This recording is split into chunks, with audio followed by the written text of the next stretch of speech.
Assalamualaikum warahmatullahi wabarakatuh. Salam sejahtera dan semoga kita semuanya dalam keadaan sehat dan selalu dalam lindungan Allah Subhanahu wa taala. Amin amin ya rabbal alamin.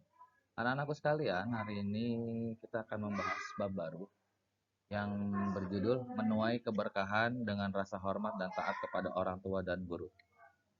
Oke, kita langsung aja. Pengertian hormat dan taat kepada orang tua dan guru. Pengertian hormat dan taat kepada orang tua dan guru adalah menjalankan kewajiban kita sebagai seorang anak dan murid untuk mentaati perkataan, tidak membantah, dan tidak menyakiti hati orang tua dan guru kita sebagai bentuk realisasi dari perintah Allah dan sunnah Rasulullah Shallallahu Alaihi Wasallam. Hormat dan taat kepada orang tua. Kenapa kita harus hormat dan taat kepada orang tua? Ini dia beberapa alasannya.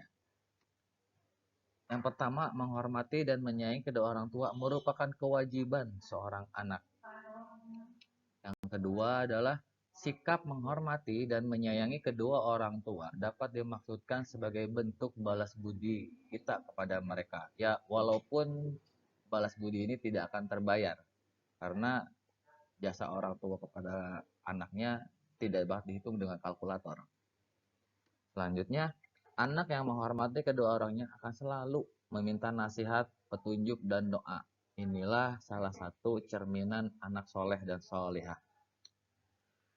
Anak soleh tidak menganggap orang tuanya bodoh dan ketinggalan zaman. Jadi, jangan mentang-mentang orang tua kita lahir dari zaman jebot, misalkan kita dengan seenaknya membantah orang tua dan menyebut mereka bahwa mereka adalah ketinggalan zaman atau dalam bahasa lain tidak gaul gitu.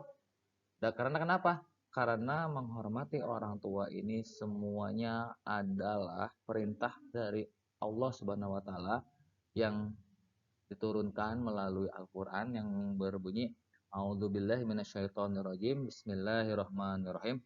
Wa qada rabbuka alla ta'budu illa iyyahu wa bil walidaini ihsana imma yablughanna indakal kibara ahaduhuma aw kilahuma fala taqul lahuma ufi wa la tanharhuma wa qul lahuma qaulan karima.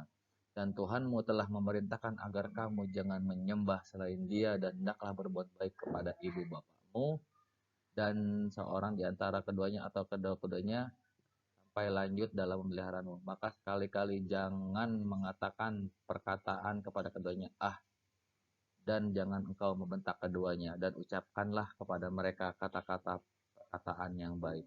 Surat Al-Isra ayat 20.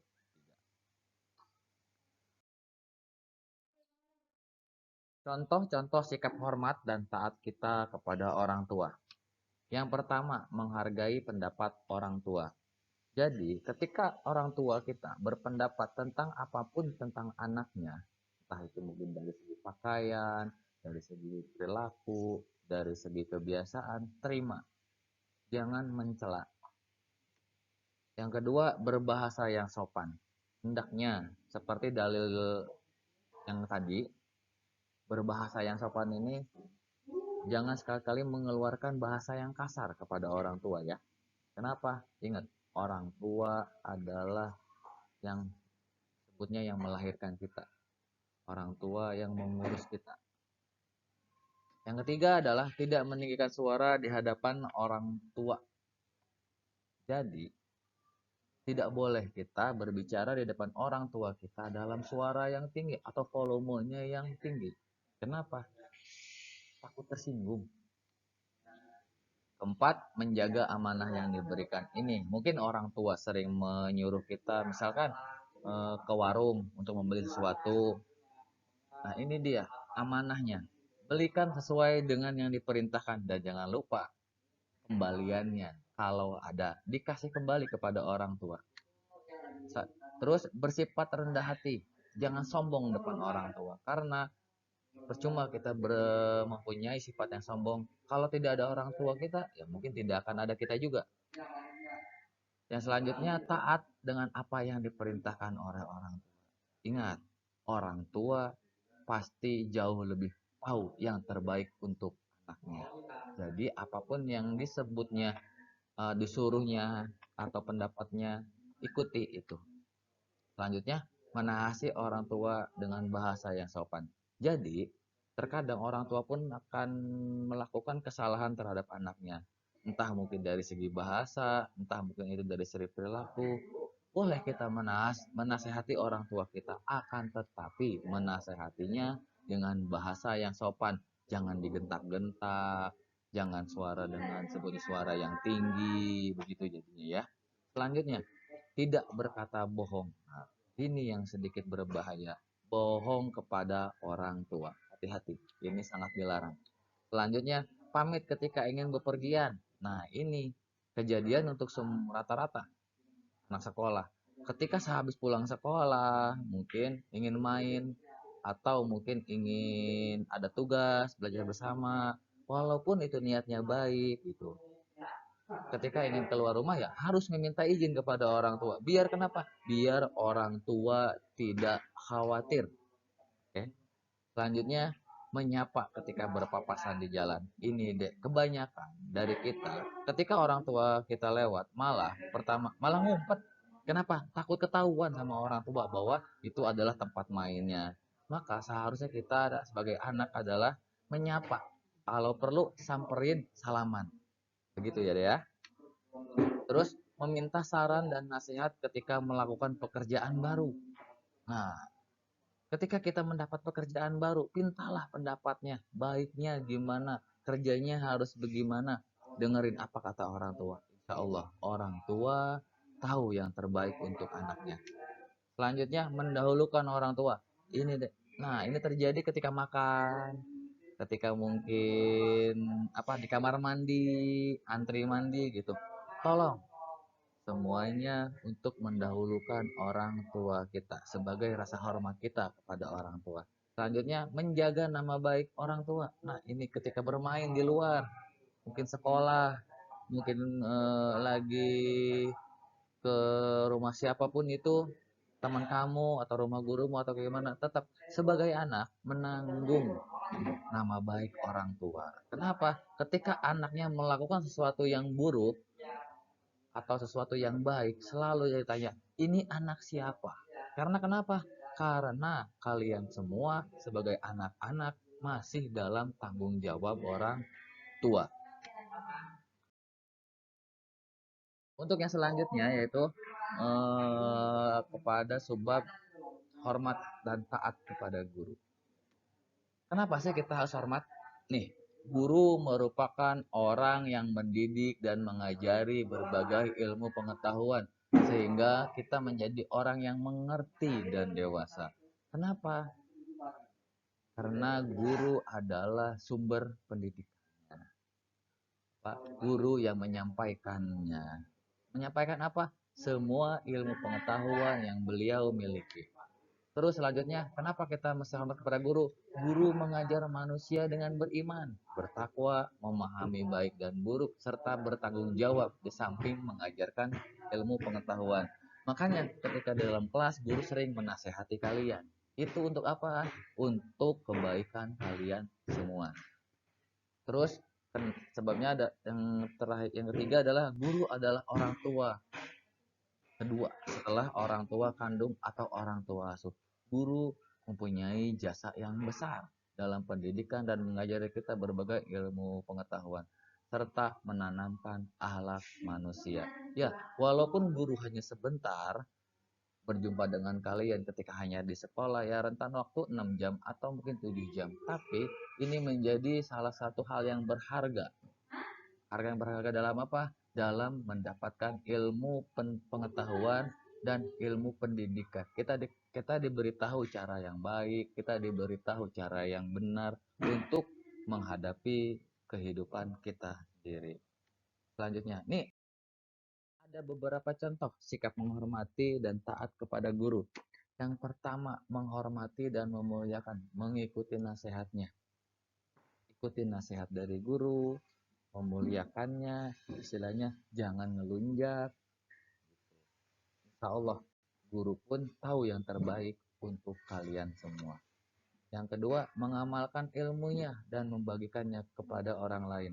Ketika kita mendapatkan ilmu pengetahuan dan mendapatkannya dari guru, selama itu baik, amalkan dan bagikannya kembali kepada teman-teman di rumah, kepada teman-teman di lingkungan kalian. Yang ketiga, tidak melawan, menipu, dan membuka rahasia guru.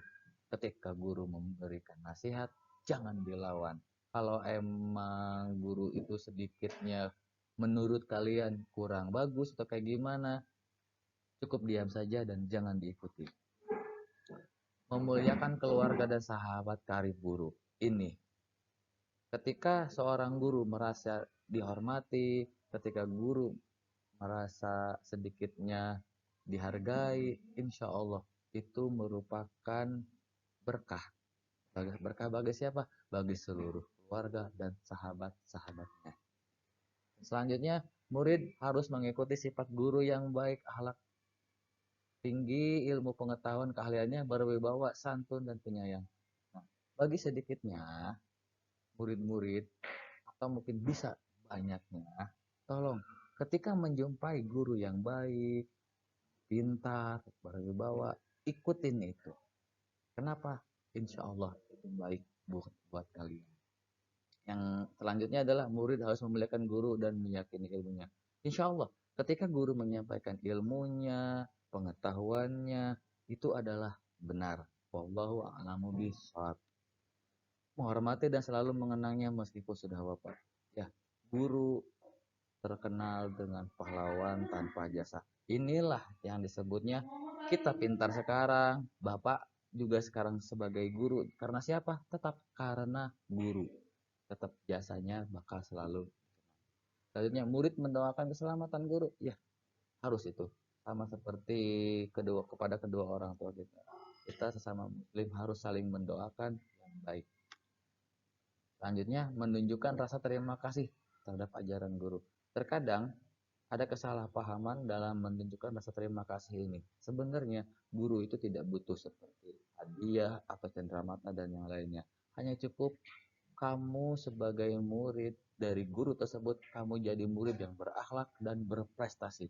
Inilah sebagai wujud rasa terima kasih kamu terhadap guru-guru.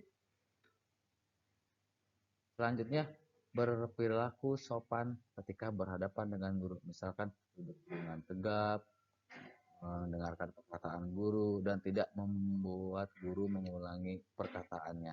Seringkali kayak seperti ini.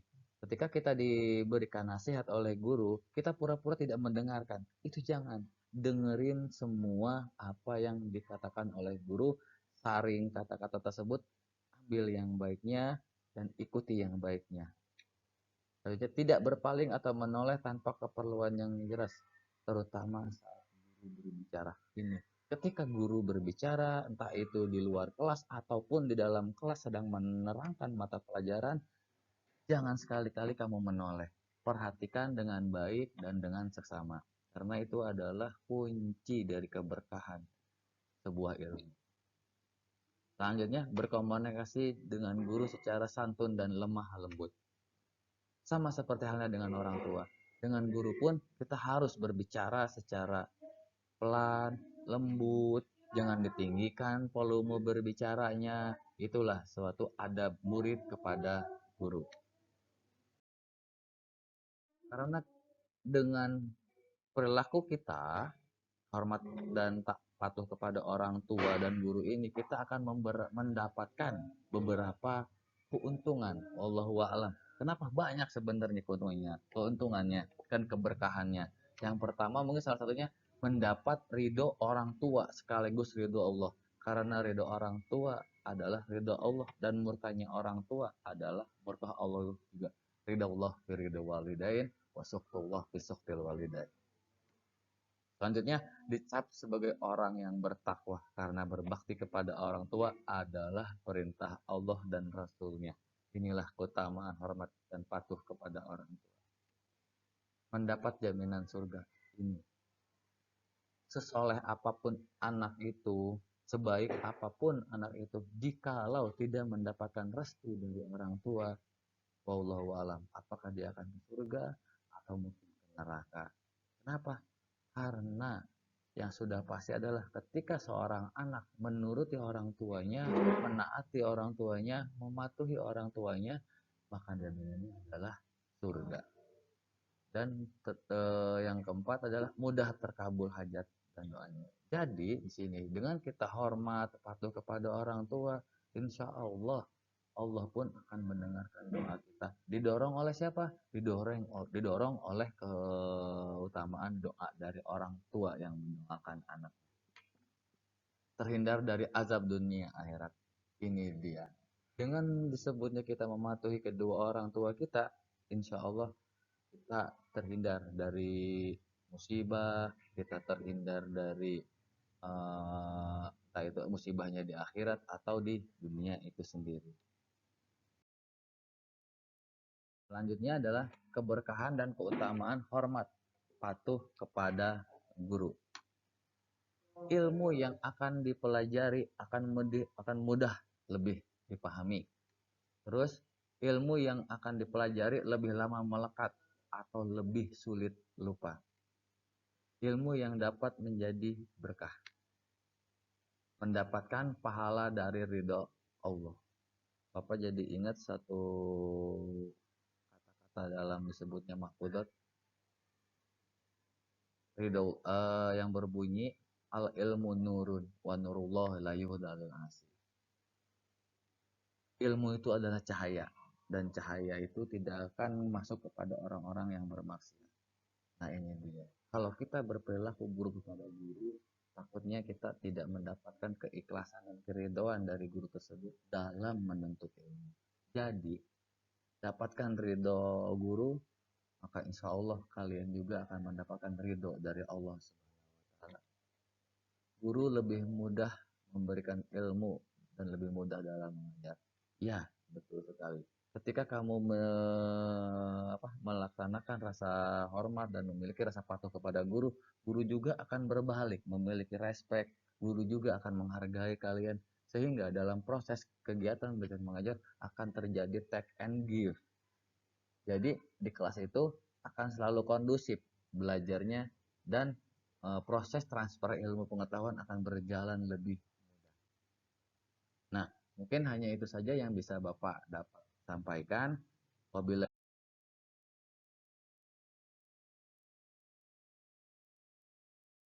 taufiq wal hidayah. Assalamualaikum warahmatullahi wabarakatuh.